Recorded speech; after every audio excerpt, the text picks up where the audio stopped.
The river that cut through Fairview was as much a divider as it was a landmark. On one bank sat the neat rows of shops and cafes, on the other scattered homes and farmland. The only way across was a creaky wooden ferry that groaned under its own weight and left townsfolk stranded whenever the water rose too high. When Darius Johnson arrived with rolled-up blueprints under his arm, most people barely looked twice. He was a young engineer, barely in his 30s, with steady eyes and calloused hands from years on construction sites. He had built bridges before, but never one in a town like this, a place where time seemed to move slower and suspicion moved faster. He set up shop in a vacant office near the town square. From its window, he could see the river, silver and restless in the sun. On the wall, he pinned sketches of his design, two steel arches rising gracefully over the water, reinforced decking strong enough to carry crowds, bicycles, even small vehicles. It wasn't just a bridge, it was a promise. Word spread quickly, as it always did in Fairview. A new bridge, people said at the diner, in the barber shop, on the church steps. Some leaned in with curiosities, and finally, something modern. Others frowned. Why fix what isn't broken? No one was louder than Karen Whitfield. At the first town meeting where Darius presented his plans, she sat in the front row, arms crossed, lips curled into a smirk. A steel bridge? She scoffed loud enough for everyone to hear. What's wrong with good, honest wood? That's what's lasted for generations. We don't need some outsider coming in here with fancy drawings. Laughter rippled through her circle of supporters. Darius held his ground, his voice calm. Wood rots. Steel stands. This bridge will serve your children, and your children's children. But Karen only rolled her eyes. We'll see if it ever gets built. Afterward, as the crowd spilled out into the cool night, Darius lingered at the river's edge. The water surged below, dark and swift, carrying the moon's reflection downstream. He pulled his coat tighter and whispered to himself, they'll laugh now.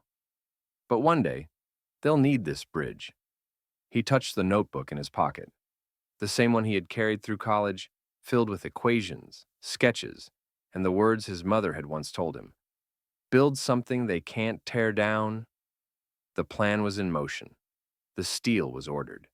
The foundations would soon be laid. And whether Fairview was ready or not, a bridge was coming. The first beams arrived on a flatbed truck one bright morning, long steel ribs that gleamed in the sun. Children on bicycles followed the convoy to the riverbank, pointing and whispering.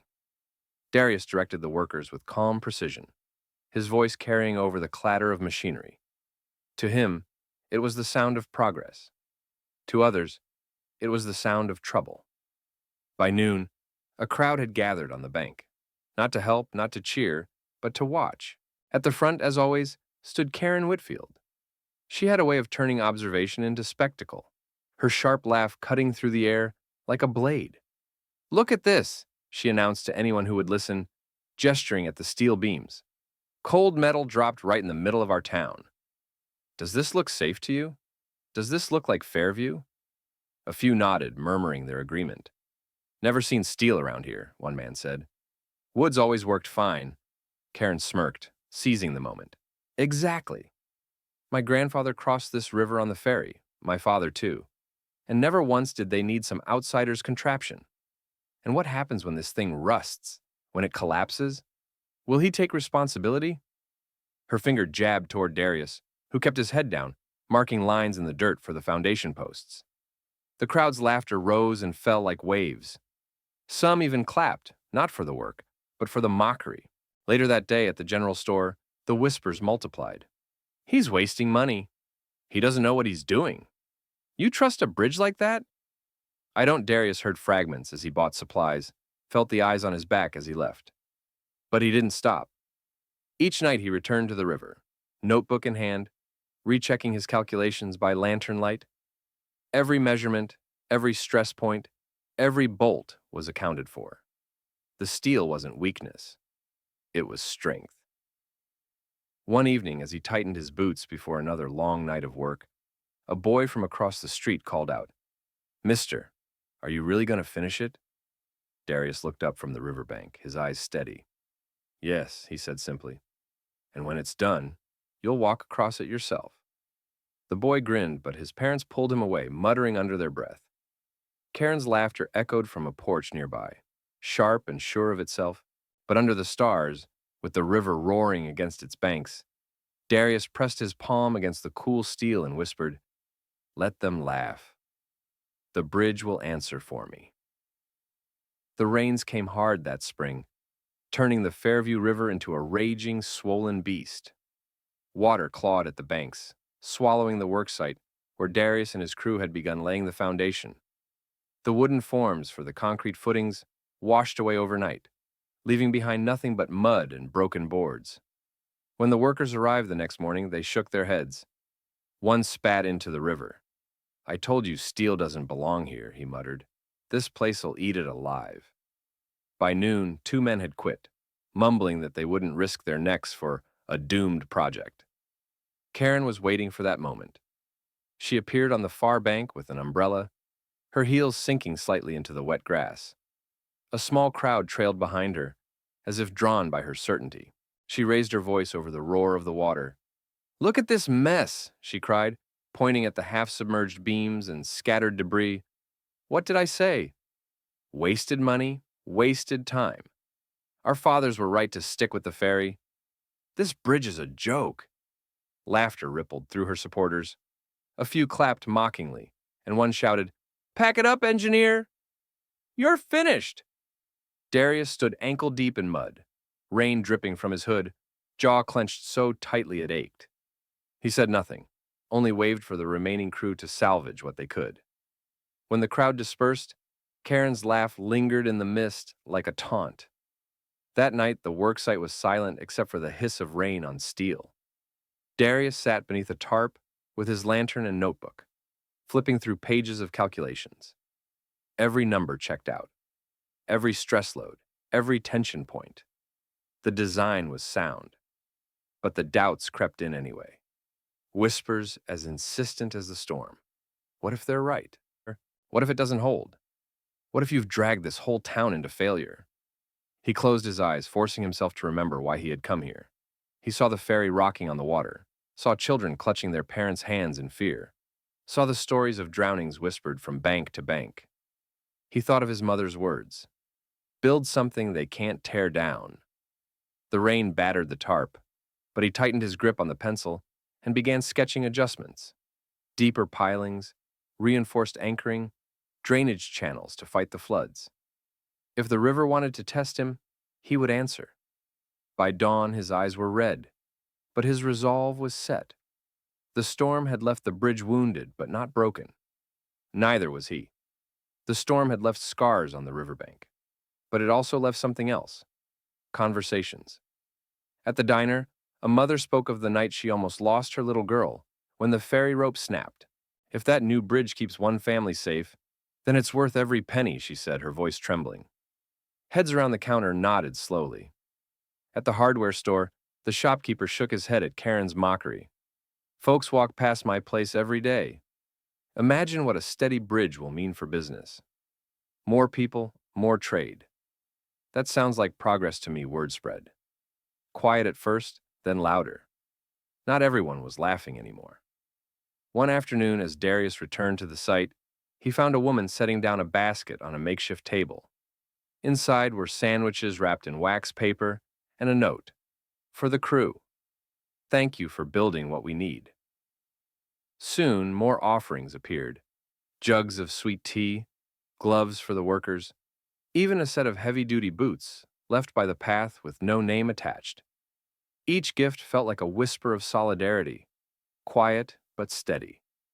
The real shift came when the children returned. They no longer gathered to snicker as Karen did. Instead, they stood wide-eyed, watching as steel arches rose against the sky. One boy called out, "Mr. Johnson, when it's done, can we race across it?" Darius smiled, wiping sweat from his brow. "You'll be the first ones, I promise." That promise spread faster than rumor. Teachers brought students by after school, calling it a lesson in engineering. Farmers stopped their trucks on the roadside to watch the progress. And when Karen tried again to sneer about property values, More than one neighbor answered her back. At least he's building something. What have you built lately? The bridge wasn't finished yet, but something else was taking shape in Fairview. The laughter that had once followed Darius now felt thinner, weaker. Against the rising steel, it no longer carried the same weight.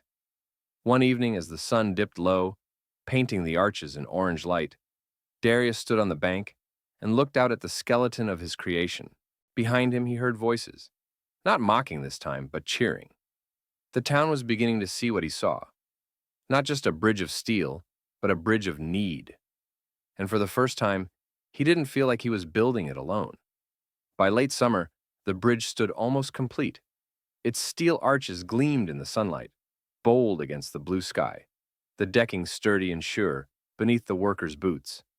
From a distance, it looked like a gateway, a path to a different future. For Darius, every bolt tightened, every weld sealed was a small victory. He walked the length of the span each night, checking the joints, listening to the echo of his footsteps on the steel. The numbers matched the reality. The bridge was sound. But Karen was louder than ever. On the eve of the opening, she stood at the bank with her loyal circle, pointing at the structure as though it were a circus attraction. "It looks shiny now," she called out, her voice dripping with contempt. "But just wait until a real crowd steps on it. The first storm will shake it apart. Mark my words, this thing will collapse." Her laughter rang out, sharp and cruel. Some nodded nervously, but others shifted uncomfortably. Even those who had once doubted could see the steel didn't waver in the wind. Still, fear clung to the edges of the crowd. Darius heard every word. He stood on the deck, his hands resting on the cool railing, his jaw set. He didn't answer Karen, not with words. Instead, he called to his crew to clear their tools. The bridge was ready. The next morning, the entire town gathered by the riverbank. The mayor held a pair of oversized scissors for the ribbon cutting, sweat glistening on his brow. Reporters with cameras crowded near, waiting for a story. Children pressed forward, eager to be first.